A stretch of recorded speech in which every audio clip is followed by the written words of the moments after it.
Morning. ॐ सदाशिवसमारम्भां शङ्कराचार्यमध्यमाम् मध्यमा अस्मदाचार्यपर्यन्तां वन्दे वन्दे गुरुपरम्पराम्। गुरुपरम्पराम्। ॐ सहनाववतु सह सहनवतु सह नवतु वीर्यं कर्वावहै तेजस्विनावधीतमस्तु मा विद्विषावहै। ओम ॐ शांति शान्तिः शान्तिः शान्तिः। शांति हरि हरि ओम। ओम्. Okay, so we had finished the 23rd Karika of the second chapter, Vaithatya Prakaranam. So we are now on the 24th, and let us chant that. So please unmute yourselves. Kala iti kala vidaha. काल इति काल इति कालविदः कालविदः Disha iti cha tadvidaha. दिशति च इति च तद्विदः दिशत्यन्तद्विदः Vada iti vadavidaha. वादा इति वादविदः वादादित्य भुवनानिति तद्विदः. भुवनानि भुवनानि तद्विदः तद्विदः So we are carrying on with our discussions on other darshanas. So Gaudapadaji says, Kala iti kala vidaha, disha iti tadvidaha. So Kala is time. So people who are obsessed with time, who base their theories of what is real based on time. So astrology. So everything they say is determined and caused by time. So for them, the ultimate satyam is time. So they say everything controls time. Now, what is the problem with saying that everything is controlled by time? Time is an external force, something outside us. And therefore, when you acknowledge that everything in your life is controlled by time, like if we say Tithi is there, Vara is there, Nakshatra is there, Yoga is there, Rahu Dasha is there, Ketu Dasha is there, Shani Dasha is there. There are people who, are obsessed with the astrological part of it. Time has become the most powerful force, more powerful than you itself. But what does Advaita tell you? That you are the ultimate force. You are the consciousness in which everything occurs. Nothing can control you. So Gaudapada is rejecting this, saying that astrology will only reinforce the wrong idea that I am a finite being controlled by external forces like time, stars, etc. And therefore, any external control, remember, is an obstacle to my main Advaitic Jnanam. Aham Brahma Asmi. When you accept that thought as the reality, when you say Aham Brahma Asmi, I am Brahman, then you should know that nothing is a master. You are not a slave to anything because everything is in creation and you are beyond creation. You are, in fact, the creator of the creation. How can what you have created be your master? So that's the part about astrology. Then he says, Disha iti tadvidaha. There is another set of philosophers who say Disha iti. So Disha iti satyam, you have to add. They say Disha, that is the directions. The various directions are the satyam, are the reality. And they're obsessed with directions. And you may be knowing people who are afraid of facing the southern direction, right? So if they go to a teacher and by some chance the teacher is sitting in the south, they have to do namaskara, right? But they will go round or they will request the teacher, sir, can you come this side so that I don't have to do namaskara while facing the south. And if you go to a hotel, you will find that if there is a bed which faces the south, he prefers to sleep on the floor. So obsessed with directions. And what did we see in Dakshinamurti Stotram? What was the teaching there? He faces south, Dakshinamurti. He faces south. He faces south, which is the direction of Lord Yama. And so he says, don't be afraid of Yama or be afraid of Maranam because there is no way that you die. So Taittiriya Upanishad told us, Abhayam Pratishtham Vindate. You can never be frightened of anything. When you get proper jnanam, what happens is you are the untouchable. Right? And also we saw another part of Taittiriya which said, Bhishaha tasmad vataha pavate, Bhishaha udeti suryaha, Bhishaha asmad agnihi chatandraha, mrityuh dhavati panchama iti. Remember all those?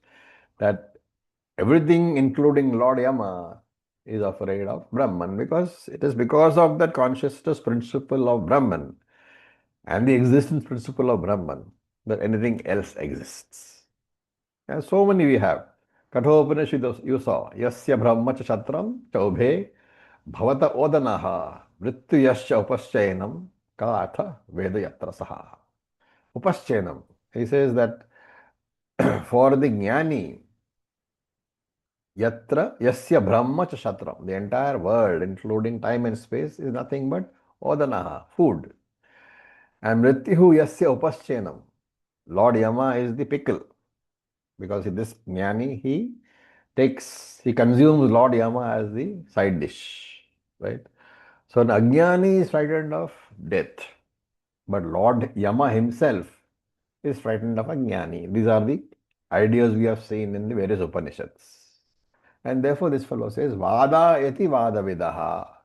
There are, Vada means there are various other systems like Mantravada, Tantravada, Aparavada, all these things are there. So Gaurabalaji is referring to those systems. So Vada iti Vada Vidaha. There are people who are followers of various systems of philosophy. And they say that each says that that particular philosophy is his reality. The Mantravadi will say mantras are the ultimate reality. The Tantravadi will say Tantra is the ultimate reality. So each one claims that his darshana is superior. And therefore you have all sort of ideas like if you chant proper mantras, you will be safe. If you wear gems, you will be safe. All those things are there, right? All these are being discarded by Gaudapadaji. Then, Bhuvanani iti tadvidaha. So, Bhuvanani is what?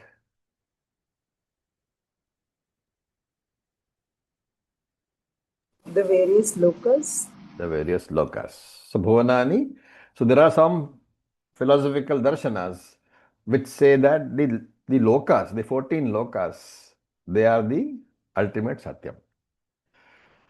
So if you go back, we saw the 21st Karika that Bhuvanani was mentioned, the 14 lokas, right? So they say they are the Karika, they are Satya. What is the common feature across all these philosophies, all that we have seen so far? What is the common feature? They all say that I am controlled by something external. Therefore, I am a slave. I am a victim of external factors. I need somebody to protect me. And yet, the sad part is each of the systems, they say that you come to us, we will transform your life. Right? How can a system which tells you that you are a slave, that you are subject to so many problems, how can that system transform your life? This is what is being said. In fact, what does Vedanta tell you? It tells you the exact opposite. That you are not a slave of anything. You are not dependent upon anything or anybody. But the entire universe depends upon you because you are Satyam. This is the essence of Karika number 24. Let us go to the next Karika, Karika number 25. Again, one more darshana. Mana iti mano vidaha. Mana iti mano vidaha. Buddhiriti cha tadvidaha. Buddhiriti cha Buddhiriti tadvidaha. cha tadvidaha. Chittam iti chittavidaha. चित्तम् इति चित्तमिति चित्तविदः चित्तविदः Dharma dharmau cha tadvidaha. धर्म धर्मौ धर्मः च धर्मौ विदः च तद्विदः So more philosophers. Manaha iti tadvidaha. Iti manovidaha. The person who is obsessed by the mind, the psychology of the mind. Psychology is that which deals with the mind, right?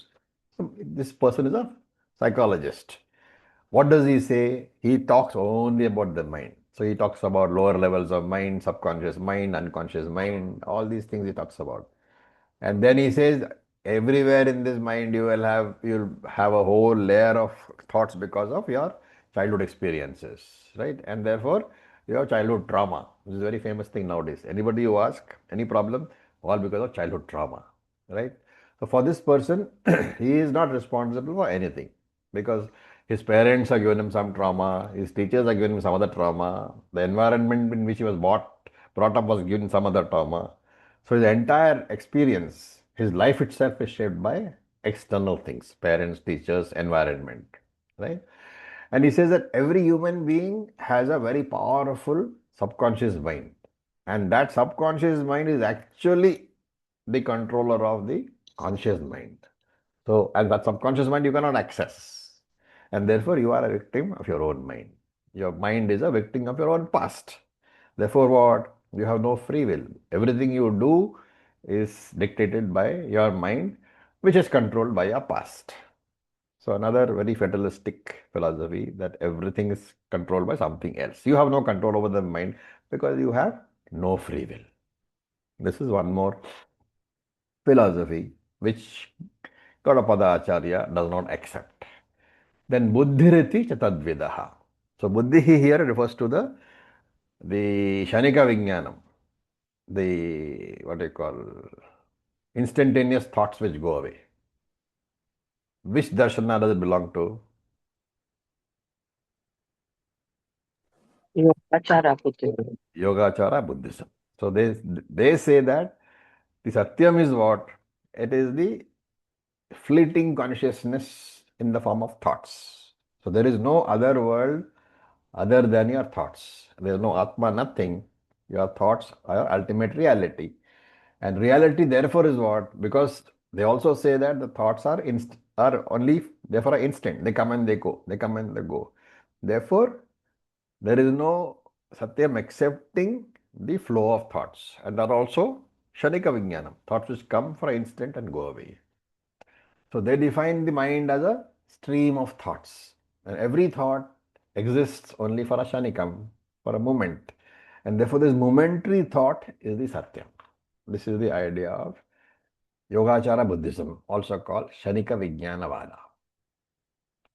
Then Chittam iti Chittavidaha. So Chittavidahas, the people who claim that memories are the ultimate truth. They say everything that you see, how you judge people, how you judge the world, it is all dependent upon what? Upon the memories you have of everything, right? So, for example, in your childhood, let us say a cockroach scared you.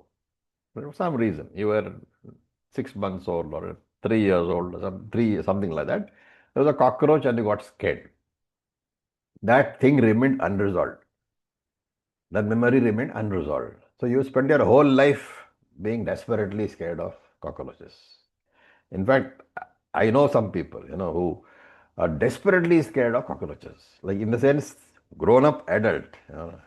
A cockroach comes, he stands on the bed or he stands on the sofa. It's something which he is not able to control. It is so strong that particular fear. And therefore, these people say that your memory is the only Satyam. That is the only reality because the entire approach to the world, the quality of your life itself depends upon your past experience. And the past experience is shown how in your memory. Therefore, memory becomes the controlling factor. That's one more set of people. Then dharmauch tadvidaha. So this is the Purva Mimamsika philosophers. They say the only reality is punyam and papam. Dharma, adharma is actually another word for punyam and papam. So there is nothing other than punyam and papam. What is the argument? All the jivas, all the world, all the lokas are basically products of punyam and papam of the world only. If you take the entire humanity and all the jivas together, the universe itself, including all the lokas, all the worlds, they are produced because of that punyam and papam, right? And therefore they say that there is no Ishvara necessary. Karma itself gives you the karmic fruits. So there is no Ishvara other than punyam and papa. And these people, remember, they believe in the Vedas because they believe in punyam and papam. So they are astikas. But from the God standpoint of Ishvara, they are nastikas. So we call them astika nastika. The first astika stands for yes, they believe in Vedas. The nastika stands for they don't believe in Ishvara. And because they don't believe in Ishvara, if you ask them, they'll say Vedas are eternal. Ishvara didn't create the Vedas at all. And therefore, the Punyam Papam revealed by the Veda is the ultimate truth. And therefore, I am controlled by the Punyam and Papam. Therefore, no, he can only say that I am a slave, I am a victim, I am finite. He can never say I am the master, I am the Swami, because there's a controlling factor outside, Punyam and Papam. Okay. Are you getting the idea of all these karikas? Whatever darshana you are looking at, which is not accepting or telling you that you are the ultimate reality, that can only leave you in bondage. Right? That is what they are saying.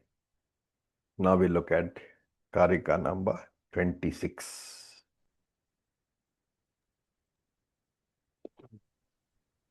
पंचविंशक इत्येके पञ्चविंशक इत्येके पञ्चविंशक इत्येके षड्विंश इति चापरे षड्विंश षड्विंश इति इति चापरे चापरे एकत्रिंशक इत्याहुः एकत्रिंशक एकत्रिंशक इत्याहुः इत्याहुः अनंत इति चापरे अनन्त इति अनन्त चापरे इति चापरे So panchavimsakaha.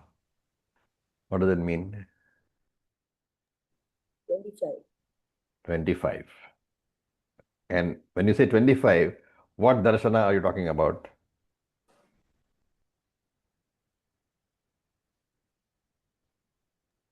Sankhya. Sankhya. We have seen all this, okay? It's nothing new. We have seen this in Bhagavad Gita several times. Okay, so Sankhya says that. What does Sankhya say? What is the ultimate reality?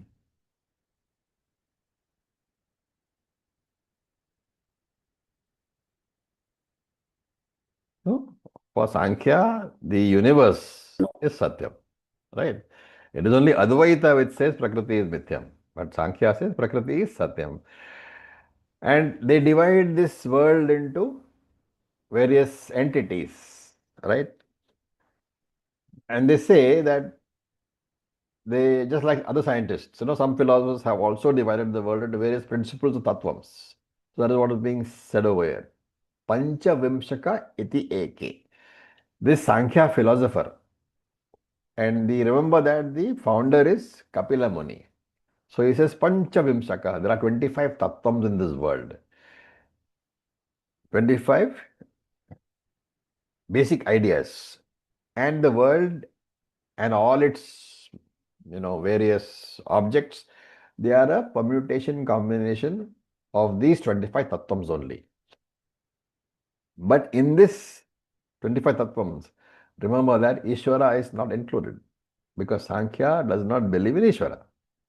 Sankhya is also Sankhya is what we're talking about, the Astika Nastika. He believes in the Vedas but does not believe in Ishvara. So he's Astika Nastika.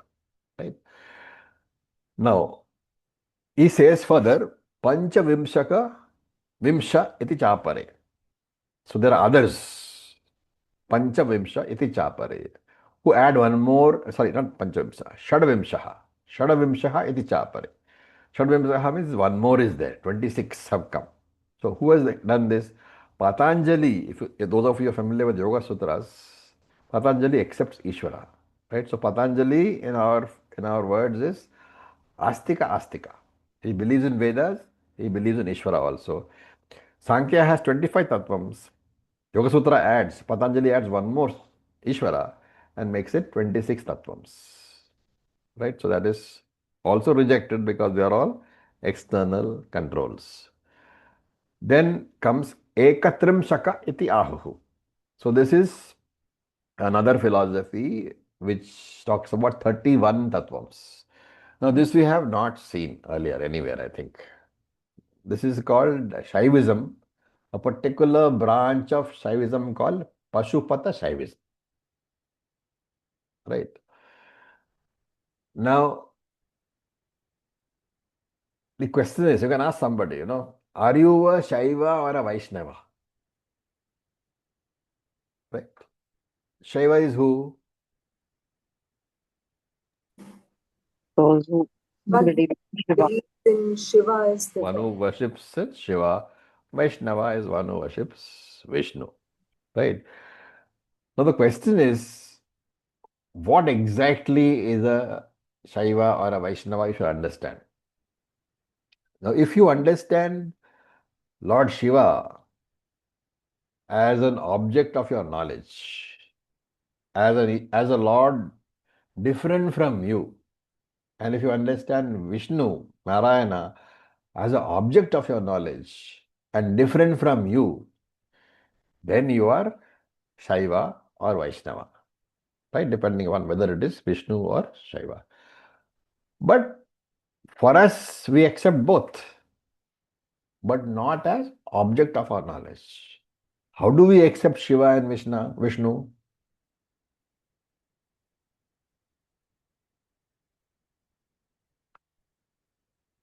What is the difference between your acceptance of Lord Shiva and Lord Vishnu and the Shaivites and Vaishnavites' acceptance? we accept Vishnu or Shiva as Nirguna, as us. As We us. we are the Shiva and Vishnu. Correct. So that you must be very clear. When you accept Shiva and Vishnu, Shiva and Vishnu as not different from yourself, then you are neither a Shaivite nor a Vaishnavite. You are a Advaita. You are a Brahmavadinaha. It's called a Brahmavadinaha. Right? After having said all this, Acharya says, Ananta iti chapare. There are any amount of infinite number of people who talk about various other principles, Anantaha, and they say they alone are the reality. Right? He is going to give a few more examples. So we will go to Karika 27. Lokan Lokavidaha. Sorry, Lokan Lokan Lokavidaha. Lokan Lokavidaha Prahu. Lokan Lokavidaha Prahu.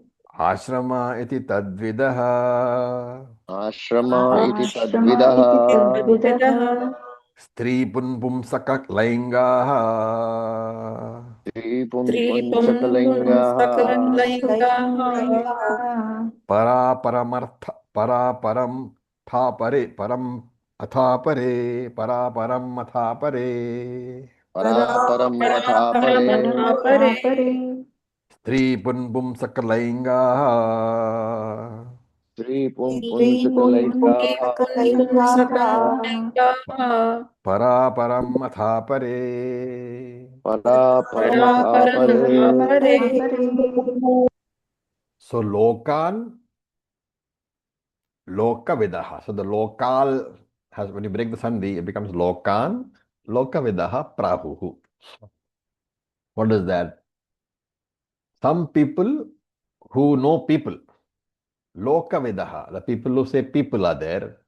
So knowers of people who say that whatever gives happiness to people is the ultimate truth. So you have to carefully understand how this comes. One lokaha is people. There are two lokas, right? Lokan, lokavidaha. So lokan, the first one, it doesn't mean loka, worlds. It means the objects in the world, which are what? Objects of happiness, Vishaya. So actually lokan, lokavidaha is Vishayan lokavidaha. People who say that the objects of the world give happiness, right? These kind of people are there.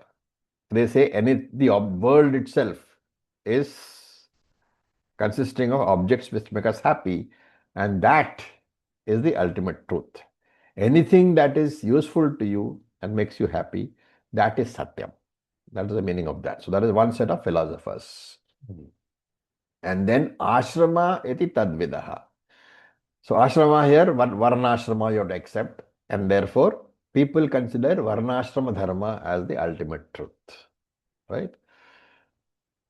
Having said that, we should remember that yes, varnashrama dharma is very important. In fact, it was very important. It's not being followed now. But since all of us are familiar with it, what is the major idea behind varnashrama dharma? That everybody has to follow a spiritual sadhana. That spiritual sadhana will give you chitta shuddhi, and after that you have to come to jnana. So varnashrama dharma is a means to chitta shuddhi, which is a means to jnanam. Therefore, it is not an end in itself. And therefore, people who view that varnashrama dharma is the satyam, they are making the mistake of considering that as the end, not as the means. So that's why Acharya says that is not correct. Then stri pun pumsakam laingaha. So laingaha is a person who is a grammarian, one who concerns himself with how words are formed, what is the gender of words, and all those things, right? So therefore, stri pumsakaha lainga. Person who says this word is masculine, this word is feminine, this word is neuter, right? Stri pu and napumsakaha. Three is one, pumsaka is one, napunsakaha is the third one. So male, so female, male, and neuter. Right? So these people, they have a special philosophy which they call Spotavadaha. Right? It's a form of Paninian philosophy. And what is the main idea there? That in Sanskrit, as you know, every word has a gender. You know, the gender need not have anything to do with the object denoted by that word. Unlike English, when you say girl, obviously there's a feminine aspect involved. When you say boy, there is a male aspect involved. But now if you look at some words, nadi. What is nadi?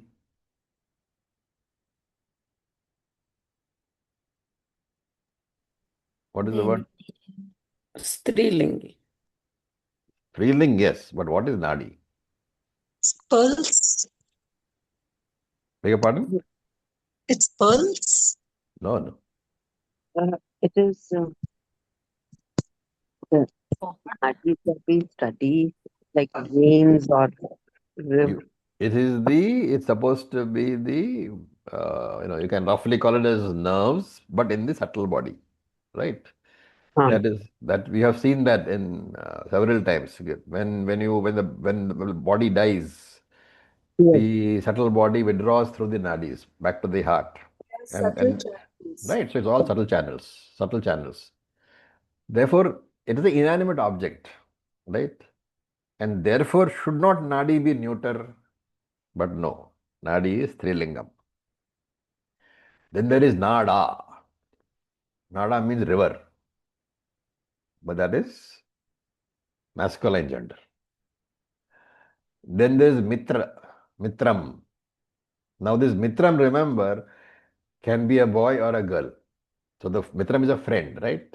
So mitram can be the object denoted by the word mitram can be either a boy or a girl, depending upon who's your friend.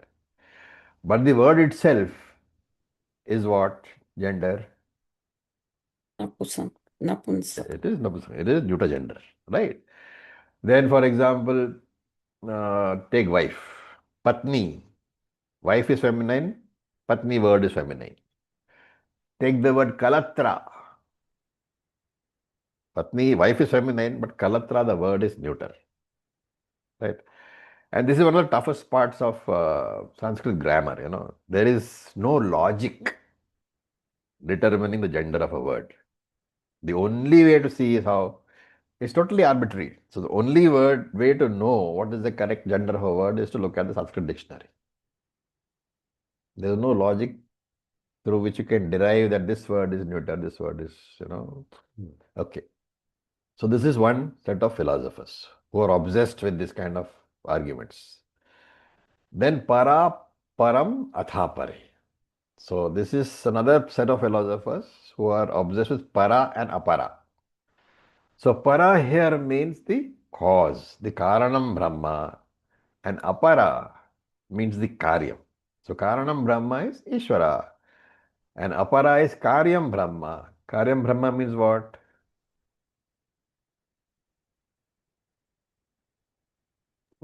Jagat, universe. Jiva and Jagat, right? Because both are products. So para, param, atha pare, there are people who are obsessed with Ishvara and the products. Ishvara, that is Jiva, Jagat, Ishvara. They are obsessed with that. And Gaudapada again says all these people, they are thoroughly confused because the ultimate truth is not any of these. Ultimate truth is Karya, Karana, Vilakshana, Brahma. Karyam Brahma is Vishwa Tejasa. Karanam Brahma can be Prajna Ishvara. But Karya Karana Vilakshana Brahman, that is Turyam. Okay. Now let us look at the next Karika. Karika number 28. सृष्टिर् इति सृष्टिविदः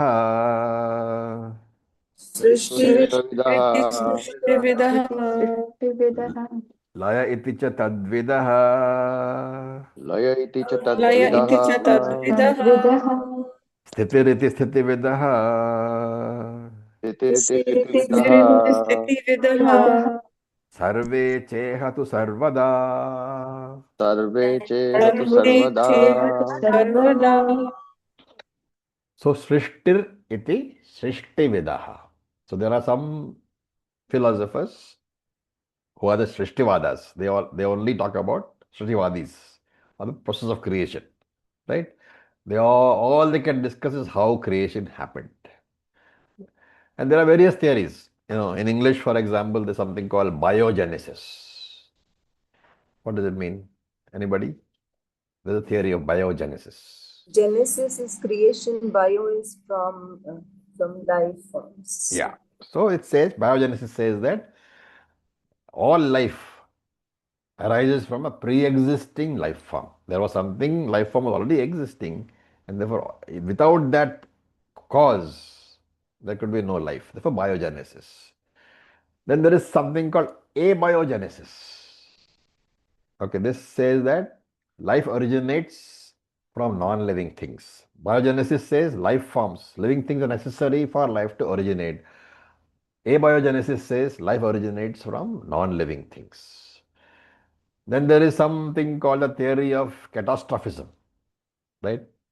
It says life on earth arose because of sudden and violent events, such as what? Floods, volcanoes, being hit by meteorites, something like that. Then there is the panspermia theory.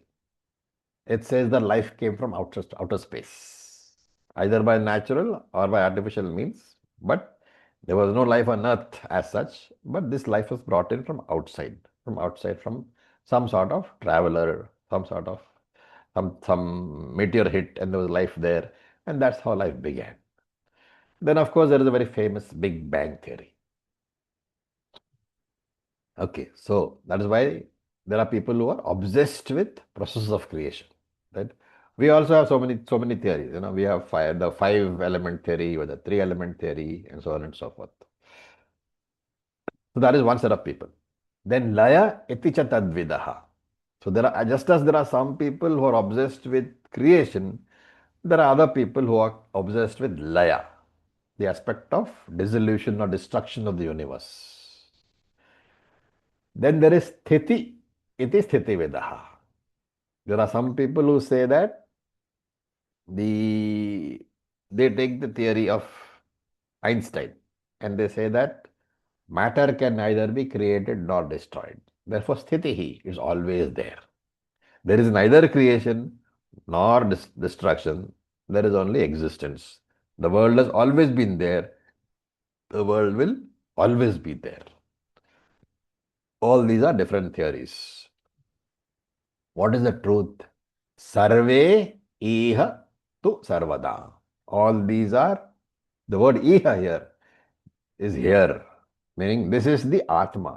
Sarve tu sarvada. All these are a superimposition upon the Atma only. This is the truth.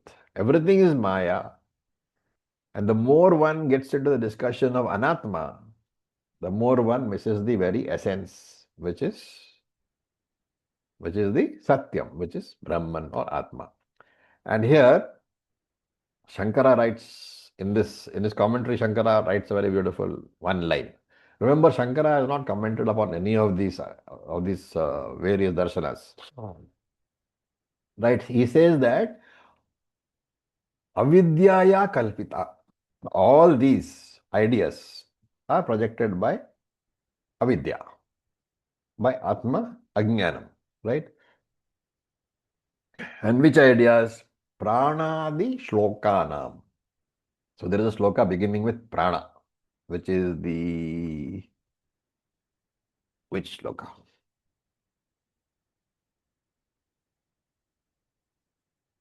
The 20th shloka. Okay. That shloka begins with prana. So he says from this sloka, all these slokas beginning with prana, that is karika number 20. Because avidyaya kalpitaha, they are all projections of avidya. All these theories have been created because avidya only. He says there is little prayojanam.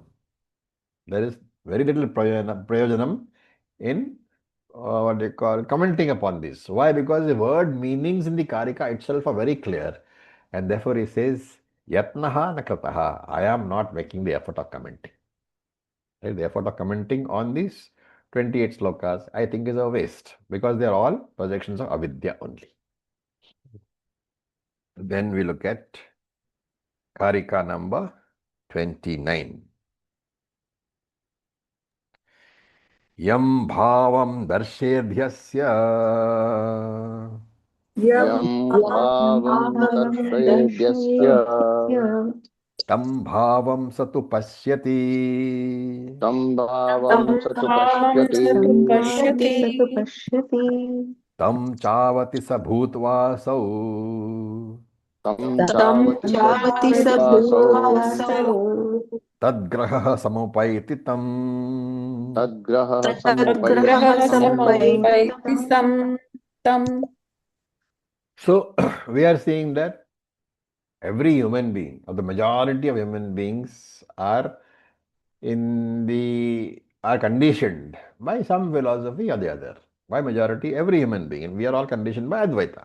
Therefore, there are all human beings, without exception, have a conditioning on them. They are in the grip of some system or the other. And everybody comes under influence of the mother, or the father, or the teacher. And subsequently, whenever he goes and reads some books, then he gets influenced by the writer's ideas. Therefore, he says, Tam bhavam satu pashyati. Every person begins to accept a particular thing. Yasya yam bhavam darshayet, which has been shown to him by another person. So that yam bhavam darshayet means that which has been told to him by somebody else. Maybe his acharya, maybe his guru, maybe his parents, maybe his teachers, maybe his friends, maybe the books which he reads. And therefore all this exposure, they condition him. And tadgraha, the firm conviction in this information, in these teachings, samupaiti tam, overpowers him. He is completely under that particular grasp, influence. So one will say Krishna is the Lord, another will say Allah is the Lord, another will say Christ is the Lord. And within Hinduism itself, Vaishnavas will say Lord Vishnu is the only truth. Shaivas will say Shiva is the only truth. Right? So there is, a story by, I think, Swami Chinmayananda. It seems that during summer, the Himalayan bears, they jump into the water because it's so hot. So they jump into the water and they float. Now, when they float, they float like that with everything inside. Only the little back is visible. So that little black, which is visible in the back, in the water, little black color of the bear, back of the bear, right? The hair on the back of the bear. So when you look at it, it looks like a woolen blanket. Because you don't see the head and the legs and all that. You only see a small portion of the back of the bear.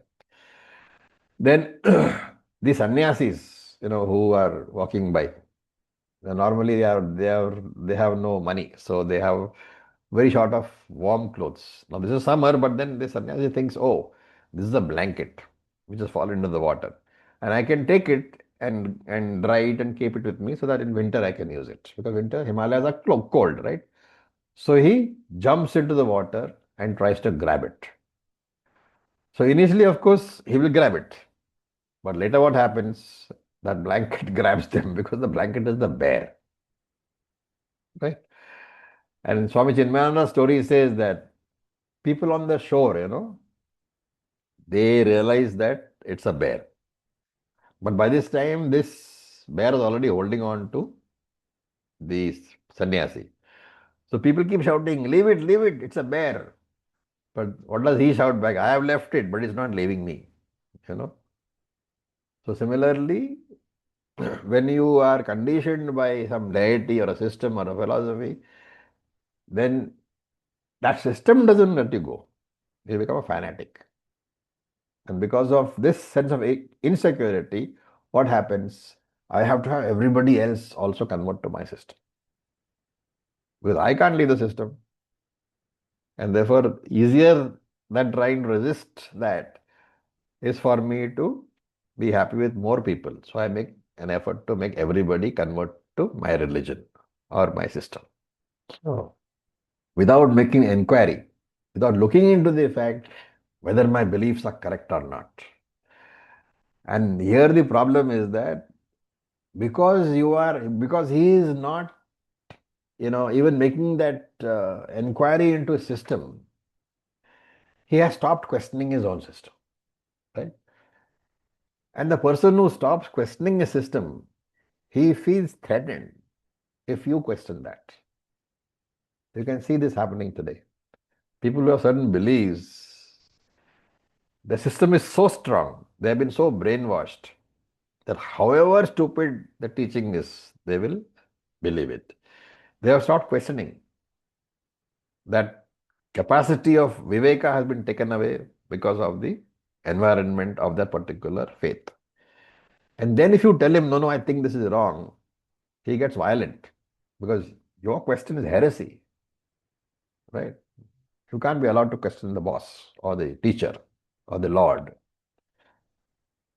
So that is why we say that if you find that there are people who are different, of different faith, don't try to convert them. The Vedantic's view. Then don't try to convert anybody. You let them continue in their own system. If they want to worship Jesus, it is fine. If they want to worship Allah, it is fine. If they want to worship Shiva, it is fine. If they want to worship Vishnu, it is fine. Devi, it is fine. As long as, all you can do is pray that whichever deity they worship, for them, let that deity be Satyam, the ultimate reality. And this is a very, very, very potent, meaning for us. Even those who worship an Ishvara different from them, if there's sufficient Shraddha, sufficient devotion, any worship of Ishvara, even an Ishvara different from you, will ultimately lead you to Satyam only. Right? It's a very important idea here. No worship of any mithya can ever be 100% mithya worship. Very beautiful idea. You can worship any mithya vastu, mithya Ishvara, mithya Shiva, mithya Vishnu, mithya Jesus, worship anybody. But remember that ultimately no mithya is ever 100% mithya. Why? There is some. Oh, sir. Brahman. This for it. Bhakti is integral Because to of the substratum that is there. Rope and snake. There is some.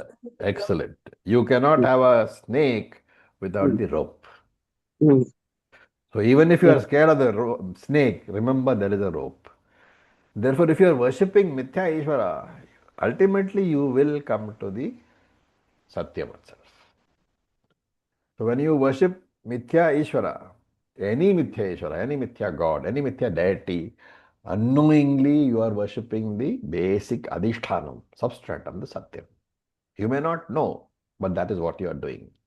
And that is why Krishna says, Yo yo yam yam tanum bhaktaha shraddhaya archutum ichhati. Worship me in any form, it is okay. But I will take you to Satyam. Right? So bhutva asau. It says that Lord, Saha, that deity, bhutva asau, will take charge of the worshipper and take him to Turyam Brahman only. No sadhana is ever wasted. So if any teaching tells you the Lord is only in this form, that is not a good teaching. But if the teacher adds the word in this form also, if he says this Lord is also in this form, then that is correct teaching. Because exclusivity is what? My way alone. My way or the highway, as they say, So exclusivity is a road to fanatism. While plurality, you have the idea of knowing that ultimately behind all the plurals, there is only one single entity.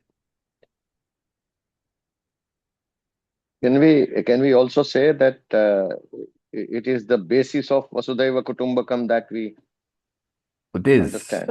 Because for a Sanatana Dharmi, basically, you don't object to anybody, right?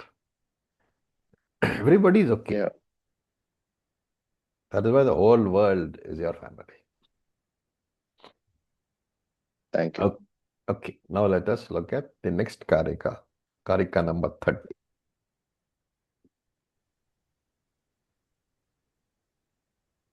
ऐतैरेषो पृथग्भावैः एतैरेषो पृथक् भावैः भावैः पृथग् एवेति लक्षितः पृथगेवेति लक्षितः पृथक् लक्षितः लक्षितः एवं यो वेद तत्त्वेन एवं यो वेद एवं यो तत्त्वेन वेदतत्त्वेन कल्पयेत्सो विंशङ्कितः कल्पयेत् कल्पयेत्सो सुविंशतितः विशङ्कितः So initially it is okay to assume that somebody outside you is the ultimate truth. Right? So some objective entity outside you, some object outside you is taken as Satyam. For example, some darshanas say that Prakriti is the ultimate truth. Some darshanas say Anu, atoms are the ultimate truth. Right? But it is okay only initially. If you continue that without inquiry, it's a fundamental mistake. Because the moment you say this atom or this object is the truth or this Prakriti is the truth, what are you saying? You are saying, but I am not the truth. When you say this is Satyam, this Shivalingam is Satyam, you say, you are also declaring that, but I am not Satyam. Right? Therefore, he says, Aitehi pratak eva lakshayati iti. I, the Atma, am mistakenly taken as different from the objective world or the object. And the object alone is taken as the Satyam. So as long as this division remains, I am different from Satyam, and Satyam is something else, one is going to have samsara. So what is the reality? He says, etaihi apratak bhavaihi. Etaihi, all these objects, apratak bhavaihi. So etaihi bhavaihi, all these objects, apratak, are not different from me, the Atma. Therefore, you can worship any deity as long as you are inquiring into Vedanta, and therefore you will gradually come to the idea that this world does not exist separate from me. Any deity, any object of my worship is mithya only, because there is I am worshipping this object. The worshipper worshipped, Dvaitam is there. The worshipper worshipped, duality is there. And that is mithya. Right? And these people don't understand. Therefore, they commit the mistake of thinking that the world has independent existence, independent from you. Because once the object is treated as a separate entity, different from me, the subject, then naturally I will be another entity, that object, that world will be another entity, a subject-object division has come in. That is Dvaitam. Wherever there is Dvaitam, both are finite, the subject and the object. Therefore, one can never hope to get moksha. You will always be limited, you will always be mortal. And this you will find in any system, any darshana, any system of philosophy where the subject-object division is being maintained. You will find that the limitations of duality can never be overcome. And therefore, they can only promise you a phalam, which also has this duality. So all these darshanas, they will promise you Vaikuntha, they will promise you Kailasha, right? They promise you that eternal heaven is there. Wherever you go, there is the existence of the subject and the object.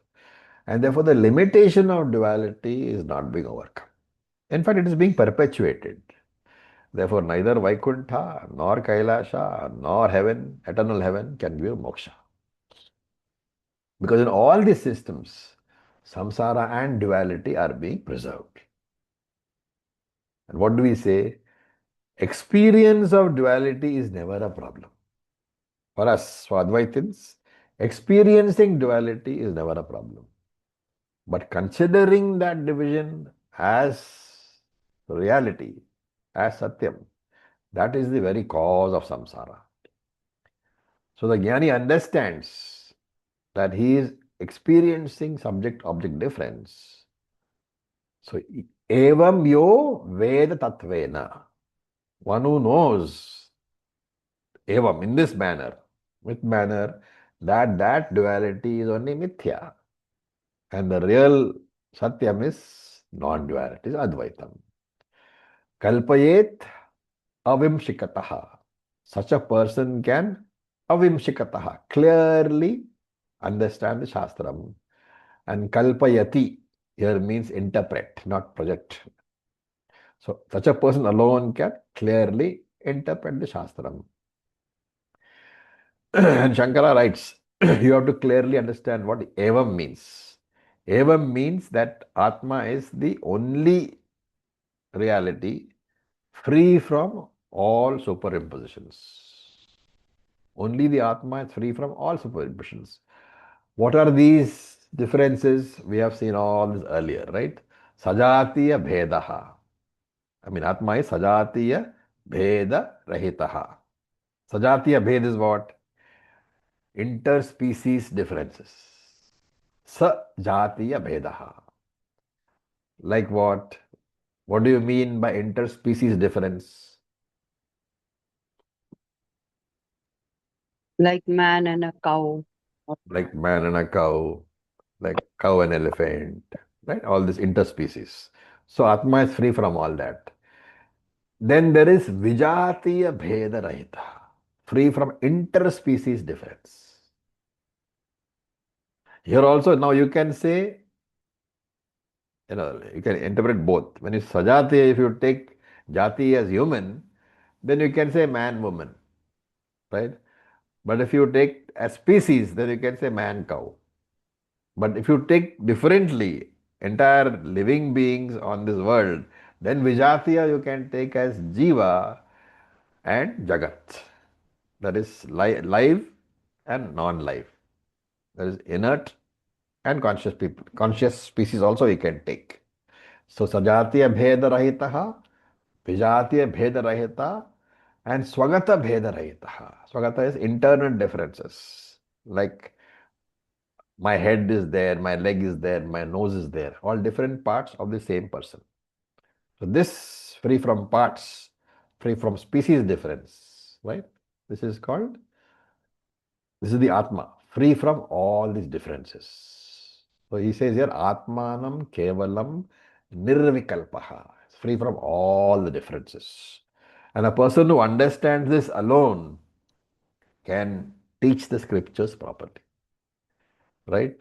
The one who has understood Dvaitam, who has come from Dvaitam, used that Dvaitam to arrive at Advaitam, he alone can teach you properly. He is a real teacher. Right? In other systems, since there is no Advaitam there is no stepping stone from Dvaitam to Advaitam. And any teaching that you get is only going from Dvaitam to Dvaitam, from finitude to finitude. You cannot go beyond that. So we'll stop here. We have some time for questions.